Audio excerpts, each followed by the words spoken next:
పుష్ప పుష్ప పుష్ప పుష్ప పుష్ప పుష్ప పుష్ప పుష్ప పుష్ప పుష్ప పుష్ప పుష్ప పుష్ప పుష్ప పుష్ప పుష్ప. అందరికీ నమస్కారం అండి. పుష్ప 1 ప్రీ రిలీజ్ అప్పుడు ఇదే స్టేజ్ మీద నుంచొని బన్నీతో అన్న, బన్నీ నార్త్ ఇండియాను వదలొద్దు, అక్కడ ఫ్యాన్స్ నీకోసం చచ్చిపోతున్నారు, ప్రమోట్ చేయ అక్కడ సినిమాని అని చెప్పి. 3 years అయిందా, ఇప్పుడు 2 years అయిందా, ఎన్ని సంవత్సరాలు అయిపోయిందా? 3 years సుక్కు. సో 3 years తర్వాత పుష్ప 2కి బన్నీతో చెప్పాల్సింది ఏంటంటే, ఈ సినిమాకి ఎటువంటి ప్రమోషన్ అవసరం లేదని. నాట్ నీడెడ్, బికాజ్ మొత్తం ఇండియా మొత్తం ఆర్ ప్రపంచంలో ఇండియన్స్ ఎక్కడ ఉన్నారో అందరూ కూడా ఆల్రెడీ టికెట్లు కూడా కొనేసుకుని ఉంటారని అర్థమైపోతుంది. జనరల్గా ఏదైనా సినిమా ఫంక్షన్కి వచ్చినప్పుడు మనం ఏం మాట్లాడినా ఆ సినిమాకి ఏదో ఒకటి హెల్ప్ అవ్వాలి. హీరో గురించి మాట్లాడినా, డైరెక్టర్ గురించి మాట్లాడినా, అందులో మనకు నచ్చిన విషయాల గురించి మాట్లాడినా, మ్యూజిక్ గురించి మాట్లాడినా, ఆ సినిమాకి ఏదో రకంగా ఎంతో కొంత హెల్ప్ అవ్వాలి అని చెప్పి ఏదో ఒకటి మాట్లాడుతూ ఉంటాం. అండ్ ఈ సినిమాకి అవసరం లేదు, ఏం మాట్లాడక్కర్లేదు ఈ సినిమా గురించి.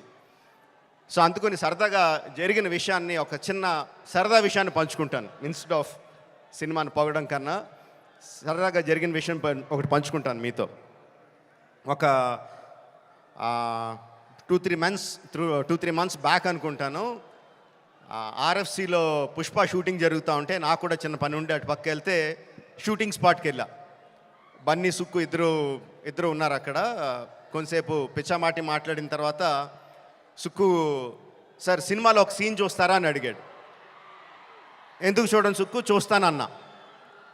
సో ఎడిటర్ని పిలిచి సుక్కు ఏదో ఆ సీన్ ఈ సీన్ కొంచెం కరెక్షన్ చేసి ఏదో చూపించు అని చెప్పాడు. ఆ ఎడిటర్ ఏదో దాన్ని కొంచెం కరెక్షన్స్ చేస్తున్నాడు. ఈ లోపల బన్నీ, సుక్కు ఇద్దరు నాతో డిస్కషన్ అండి. సుక్కు అంటాడు, ఎవరన్నా సీన్ చూసి సినిమా చూస్తావా అంటే నేను చూడండి అంటాను, ఆ తర్వాత వాళ్ళతో ఏం చెప్పాలో నాకు తెలియదు అంటాడు. బన్నీ అంటాడు, అవును కూడా, నేను కూడా అస్సలు చూడను, ఎవరన్నా చూపిస్తే వాళ్ళతో ఎలా మాట్లాడాలో తెలీదు, ఫేస్లో నా మొహంలో ఎక్స్ప్రెషన్ తెలిసిపోద్దా అంటాడు. వీళ్ళిద్దరూ నా ఎదురుగుండా నాకు సీన్ చూపిస్తా, నా ఫీలింగ్స్ అన్నీ వాళ్ళిద్దరూ మాట్లాడుతుంటే దానికి నేను ఎలా రియాక్ట్ అవ్వాలో అర్థం కావట్లేదు. ఇది 10 minutes పాటు జరిగింది వీళ్ళిద్దరు డిస్కషన్. ఆ 10 minutes తర్వాత సుక్కు నాకు సీన్ చూపించాడండి. Introduction scene of Pushparaj.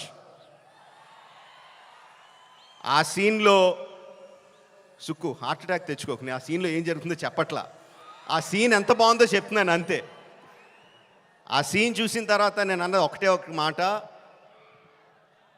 ఈ సీన్కి దేవి ఎంత మ్యూజిక్ ఇవ్వగలిగితే అంత, ఎంత స్కోప్ కావాలంటే అంత, ఏ రేంజ్కి తీసుకెళ్లాలంటే ఆ రేంజ్, అంత ఎక్సలెంట్ సీన్ చూపించాడు సుక్కు. అండ్ బన్నీ ఎరగొచ్చాడు. అది నేను జస్ట్ ఇంట్రడక్షన్ పోర్షన్ ఒకటే చూశాను. ఇంకా సినిమా మొత్తం దాని తర్వాత ఎలా ఉంటుందో ఆబ్వియస్గా అర్థమైపోయింది. అండ్ December 5th కూడా కాదు, December 4th ఈవినింగ్కే ప్రపంచానికి అంతటికి కూడా అర్థమైపోతుంది. అంటే నాకు నిజంగా ఆల్ ద బెస్ట్ అని కూడా చెప్పాలనిపించట్లేదు, ఇంక ఈ సినిమాకి ఏమని చెప్పాలి. Okay, all the best to all of us. అదిగో వర్షం కూడా పడుతుంది, blessings from the heaven. December 4th evening, Pushparaj rule, only in theatres. Thank you very much.